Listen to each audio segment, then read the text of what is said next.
AITA for refusing to babysit my sister's kids for free. Turns out she paid for cleaning but didn't want to pay me for babysitting. I 27 female have always been close to my older sister, Lauren 32 female. Growing up, we were typical sisters, sometimes best friends, sometimes at each other's throats, but always there for each other when it really mattered.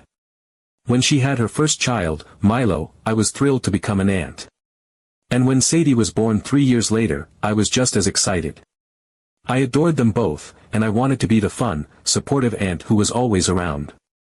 Naturally, I would help Lauren out whenever she needed it. If she had an emergency, I'd drop everything to watch the kids. If she was overwhelmed, I'd come over and entertain them so she could have a breather. If her babysitter canceled last minute, I'd step in without hesitation. I never asked for anything in return, because that's what family does, right? But over time, things started to change. What began as the occasional favor gradually became something much more demanding. At first, it was little things, Lauren asking me to watch the kids for an hour so she could run errands or squeeze in a workout. Then, it became longer stretches, like watching them for the evening so she and her husband could have a date night. And then, before I even realized it, I was babysitting nearly every weekend, sometimes for an entire day, without being asked so much as, "Hey, are you free?" It just became an unspoken expectation that my weekends belonged to Lauren and her kids. At first, I didn't mind. I love my niece and nephew, and I genuinely enjoyed spending time with them. But as time went on, I started to feel more and more taken advantage of. It wasn't just the time commitment, though that was a big part of it, it was the complete lack of appreciation. It wasn't, "Thank you so much for doing this," or "We really appreciate you." It was just assumed that I would be there, no matter what. And if I ever said I had other plans? Cue the guilt trips. "But we already told Milo you were coming. I just really need a break. Come on, it's just for a few hours."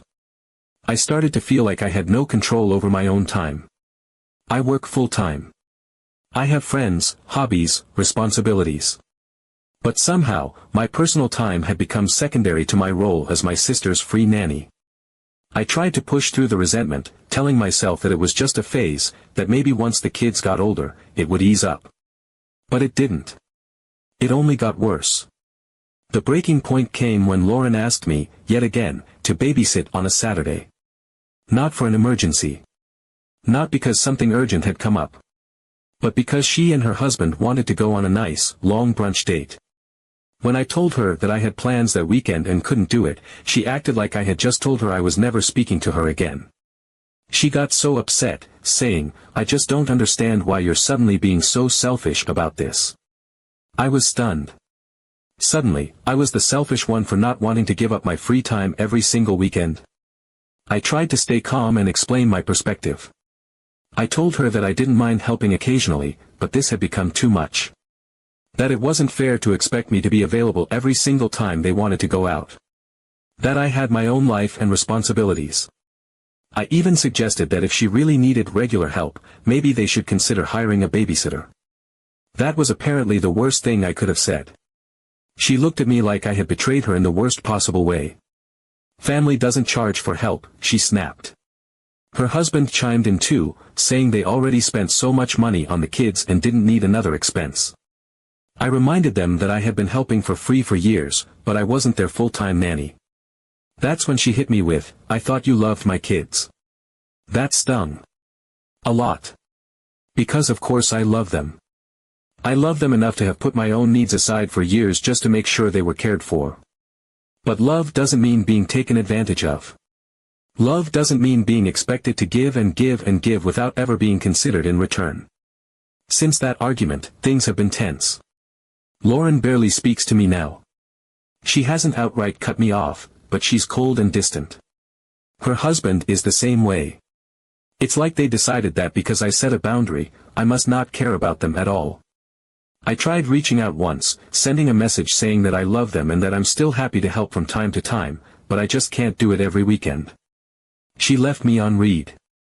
I've talked to friends about it, and most of them agree that what she was doing wasn't fair. That helping family is great, but it has to be within reason. One friend suggested I should have set boundaries earlier, before it got to this point. Maybe she's right. Maybe if I had spoken up sooner, things wouldn't have escalated the way they did. But part of me wonders if it even would have made a difference. So now I'm sitting here, wondering if I handled this the wrong way. Maybe I should have just sucked it up and kept doing it. Maybe I should have been more patient. Or maybe, just maybe, I was right to finally put my foot down. Am I the asshole? Update 1. I had spent the past several days in an uneasy silence with Lauren. The air between us felt thick, heavy with the weight of all the unspoken words, all the resentment and frustration that neither of us was willing to budge on. I knew she was still upset, but I thought maybe she was cooling off, maybe taking some time to reflect on how unfair she had been. After all, I had never refused to help before. Maybe now that I had finally put my foot down, she would realize that she had been taking my time for granted, that it wasn't unreasonable for me to expect some respect for my own boundaries. I certainly wasn't going to be the one to reach out first. I had made myself clear. If she needed childcare, she could pay for it. That was it. Simple. Reasonable. Or so I thought. Then, out of the blue, she texted me. No apology. No acknowledgement of the argument we'd had. Not even a half-hearted attempt at smoothing things over. Just another request. She asked if I could watch the kids, just for a couple of hours, on Friday evening. That was it, no preamble, no pleasantries, no concern about whether I was even available. Just the assumption that I would say yes. Because I always had. I stared at the message for a long time, my thumb hovering over the screen. A part of me was tempted to just ignore it. Let her sit in the silence for a little longer, let her wonder why I wasn't jumping to accommodate her like I always did. But another part of me, the part that had spent years bending over backward for her, still felt that pull, the instinct to keep the peace, to smooth things over, to avoid yet another conflict. But I couldn't do it. I knew that if I gave in now, she'd take it as a sign that she had won, that nothing had really changed. That I was still the same person she could guilt and manipulate into doing whatever she needed. So I forced myself to stick to what I had said before. I kept my response short and clear. If it's paid, yes. If not, sorry, but no. And then, nothing. No response, no reaction. Just silence. At first, I felt a twinge of anxiety. Had I gone too far? Was she angrier now? But as the minutes ticked by and the silence stretched, something unexpected happened. I felt relief. A deep, settling relief, like I had finally taken control of something that had been slipping through my fingers for years. Maybe this was it. Maybe she had finally understood that she couldn't keep relying on me without even a shred of appreciation or reciprocity. I went about my evening, letting myself breathe, for once not tethered to her expectations. I assumed she had found another solution. I mean, she had to, right? There were other options. She could have stayed home. She could have asked her husband to watch the kids. She could have hired a babysitter like any normal person would. There were a dozen different ways she could have handled this. I assumed she had chosen one of them. But then, around 9 p.m., my phone rang. It was our mother. The second I answered, she was shouting. How could you set Lauren up like that? Her voice was sharp, filled with fury that I didn't even understand yet. The words hit me like ice water, shocking me into stillness. My stomach twisted. Set her up. What was she talking about? Before I could even ask, she kept going, her words tumbling out in an enraged rush, her accusations hitting me one after another. Lauren had been forced into an awful situation because I had refused to help. She had been left stranded with no options. And worst of all, I had let the kid suffer. The accusation made my blood run cold. I gripped my phone tighter, my heartbeat drumming in my ears. What the hell had happened? What could she possibly mean? I tried to get a word in, tried to ask what on earth was going on, but my mother wasn't interested in hearing my side. She had already made up her mind. I was the villain. I was selfish. I had abandoned my sister. And the worst part, the part that made my skin crawl, was that my mother truly believed that this was my fault. That if I had just given in, if I had just watched the kids like Lauren had wanted, everything would have been fine. I felt sick. I had to get the full story from Lauren herself. I called her, my hands shaking as I pressed the phone to my ear. She answered, her voice eerily calm, as if she had been expecting me. And when she told me what had happened, I almost couldn't believe what I was hearing. She had gone out anyway.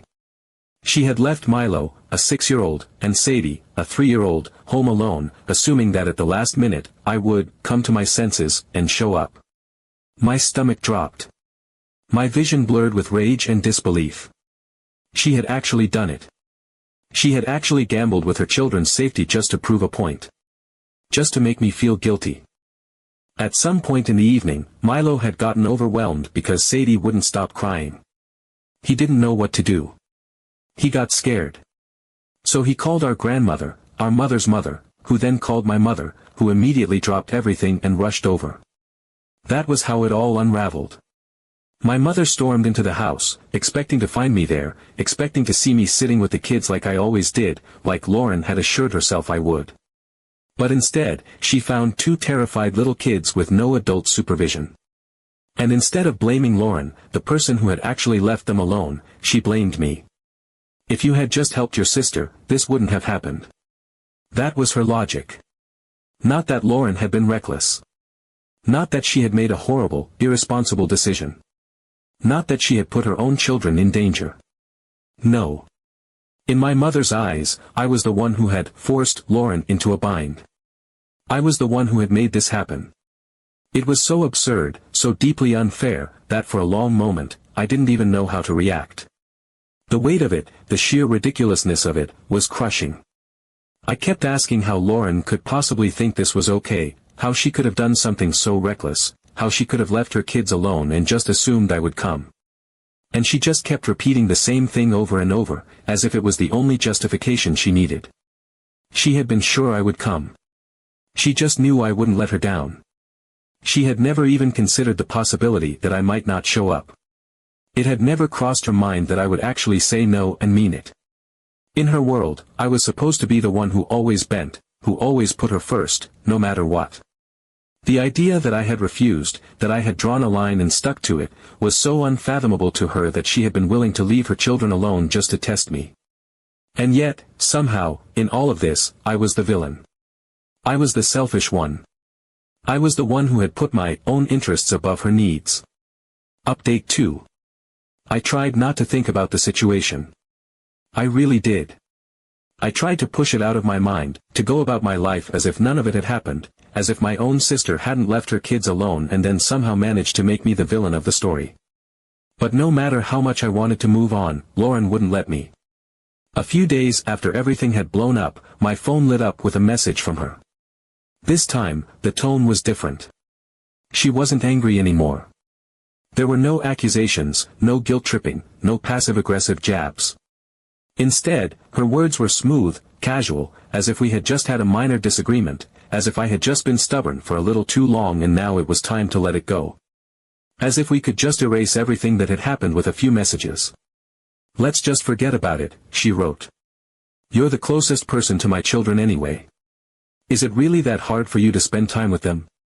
I stared at my screen, my jaw tightening. She spoke as if we had just had a simple misunderstanding, as if I had overreacted, as if I was making things harder than they needed to be. There was no acknowledgement of what she had done. No admission that leaving her children alone was reckless and dangerous. No apology. She wasn't reaching out to mend things, she was reaching out to reinstate the old dynamic, the one where I was always available, always willing, always bending to her needs. I felt something inside me snap. I wasn't going to let this slide. I wasn't going to let her pretend that none of it mattered, that none of it had been real. I sent back a single message, direct and to the point. I asked her if she even admitted that leaving the children alone was wrong. Her response came quickly, almost too quickly, as if she had already convinced herself of her own version of the truth. They were home. Safe. Nothing bad happened. My fingers clenched around my phone. My stomach twisted. The sheer audacity of it was staggering. Not only did she refuse to acknowledge the gravity of what she had done, but she was actually justifying it. She had convinced herself that because nothing catastrophic had occurred, her decision had been fine. That the fact that Milo had been scared out of his mind, that Sadie had been crying uncontrollably, that they had felt abandoned and alone, somehow didn't count because the worst hadn't happened. At that moment, I realized that she would never change. There would never be a moment of clarity where she saw herself for what she was doing. She would never wake up one day and suddenly recognize how unfairly she had treated me, how much she had taken me for granted, how deeply she had crossed the line. In her mind, I was the one being difficult. I was the one causing problems. And since nothing truly terrible had come from her choice, she didn't feel the need to take any responsibility for it. I was still staring at her messages, my heart pounding, when my phone rang again. This time, it was my mother. I should have let it go to voicemail. I should have known exactly what was coming. But I answered, and the second I did, I regretted it. She started talking as if we had already been having this conversation, as if I had been waiting for her call, as if I should have already known what was expected of me. She told me that I needed to smooth things out with Lauren, that I needed to stop being so harsh and start acting like a sister again. That Lauren was going through a hard time right now and that I, as her family, needed to step up and support her. As if I hadn't already been doing that for years. As if I wasn't the one who had been holding her together when she needed it, the one who had been sacrificing my time, my weekends, my energy to make sure her children were cared for. I was still processing those words, still trying to decide how to even respond, when she added something that made my mind go completely blank. She said that if I was so greedy about my time, then I could just pay for Lauren's babysitter myself. I froze. For a moment, I genuinely wondered if I had misheard her. If I had misunderstood. If she had meant something else. But she kept talking, kept going, kept digging the knife in deeper, and I realized that she was serious. She truly, genuinely believed that the responsibility of Lauren's children fell on me to the extent that if I wasn't willing to give up my own time, then I should just hand over my own money to make up for it. I could barely breathe. The sheer absurdity of it, the entitlement, the complete disregard for my own life, my own needs, my own autonomy, it was suffocating. I forced myself to ask her why. Why should I do this? Why was it my problem? Why did Lauren's childcare suddenly become my financial responsibility? Her answer came without hesitation, as if it was the most obvious thing in the world. Because family helps family. The words rang in my ears, hollow and weightless. They weren't an argument. They weren't logic. They were just another way to manipulate me. Another way to push me into a role I had never agreed to. Another way to make me feel like saying no was wrong. I understand help. I understand stepping up for the people you love. I understand support and generosity and being there when it truly matters. But when it turns into a demand, into an obligation, into manipulation, it's no longer help, it's exploitation. Update 3. After everything that had happened, I decided the only way forward was to distance myself from both Lauren and my mother. I had spent so much time trying to defend myself, trying to reason with them, trying to make them see how unfair their expectations were. But they never listened. No matter how clearly I set my boundaries, they twisted everything back around to make me the selfish one, the one who wasn't being a good sister, the one who should just give in and do what they wanted. I was tired of fighting, tired of justifying, tired of feeling like I owed them something I had never agreed to. So I stopped responding. When Lauren texted, I ignored it. When my mother called, I let it go to voicemail. It wasn't easy. A part of me still felt that old, ingrained guilt, the feeling that I was somehow being cruel by not engaging, by not trying to fix things. But the more time passed, the lighter I felt. It was as if I had been carrying this invisible weight on my shoulders for years, and only now was I beginning to realize how heavy it had been. I focused on my own life. My own work. My own friends. For the first time in a long time, I wasn't shaping my weekends around when Lauren might need me. I wasn't constantly waiting for the next request, the next guilt trip, the next favor disguised as an obligation. And then, just when I thought I was finally free from all of it, something happened that confirmed I had made the right choice. I was out with a mutual friend, someone who knew both me and Lauren, but wasn't deeply involved in the situation. We weren't even talking about Lauren at first, just chatting about work, life, the usual things, when, out of nowhere, she casually mentioned, Lauren finally hired a cleaner. I barely registered the words at first. It didn't mean anything to me. Just another piece of small talk, something that barely touched the surface of my mind. But then, a second later, something clicked. A cleaner? That didn't make sense. I hadn't heard anything about Lauren wanting a cleaner. And why would she? She had always made it sound like money was tight, like she couldn't possibly afford any extra expenses, like hiring someone for help was completely out of reach. I asked about it, trying to keep my voice neutral, and what I learned made my stomach turn. Lauren had been paying the exact same nanny she had tried to impose on me all this time. But not to look after the kids. Not to provide the care that she had insisted she couldn't afford. She was paying this person to clean her house. It hit me like a slap to the face. She had the money. The money had always been there. She had just chosen not to spend it on childcare. Not because she couldn't, but because she didn't want to. Because she would rather pocket that money and push the responsibility onto me, guilt me into taking on the work for free, manipulate me into believing it was my duty, all while paying someone else for something entirely unrelated. I felt sick. The sheer hypocrisy of it was staggering. Every argument she had thrown at me, every time she had claimed that hiring a sitter was too expensive, that I was being unreasonable, that I was putting a financial burden on her, none of it had been true. She just hadn't wanted to pay me. She had no problem spending money on convenience, as long as that convenience didn't involve fairly compensating me for my time. She had seen me as the free option, the one she could exploit without consequence. I didn't know whether to laugh or cry. For so long, I had questioned myself. I had wondered if I had been too harsh, if I should have handled things differently, if I was somehow in the wrong for setting my limits. But this erased any doubt I had left. I called my mother. I needed to hear what she had to say about it. I needed to know if she was aware of this, if she still had the audacity to defend Lauren even now. When I asked, she didn't even hesitate. She already knew. She didn't deny it, didn't express even a shred of surprise. And worse, she wasn't even ashamed of it. She told me it was different. That hiring a cleaner was not the same as hiring a babysitter. That the cleaner was a stranger, and I was Lauren's sister. That family should help family, that it wasn't about money, that I should want to do it because it was the right thing to do. I couldn't even process it. She said it so calmly, as if it was the most normal thing in the world. As if it was just a fact of life that my time was worth nothing in comparison to Lauren's convenience. As if I should have been honored to give up my weekends, my free time, my peace of mind, simply because I was her sister. That was it. That was the moment I knew, without any hesitation, that I was done.